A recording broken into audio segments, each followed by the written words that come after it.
দুপুরে ঘুম থেকে উঠে আমার 3 বছরের ছেলে বলল, বাবা, আমাকে একটা ভালো জায়গায় নিয়ে যাবি? আমি চমকে তাকালাম 3 বছরের দিকে, 3 বছরের চোখের দিকে, 3 বছরের ঠোঁটের দিকে, ফুটে ওঠা বিন্দু বিন্দু ঘামের দিকে।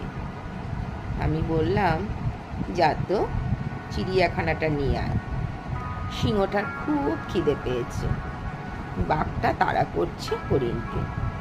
সে বলল, না, আমাকে একটা ভালো জায়গায় নিয়ে চল। পাশের ঘরে গিয়ে একটু কাঁদলো, বন্দুক চালালো, তারপর কোথা থেকে কার্ল মার্কসের একটা ছেঁড়া ক্যালেন্ডার এনে বলল, এই দাদুটাকেও নিয়ে যাব, ট্রেনে করে, নৌকো করে।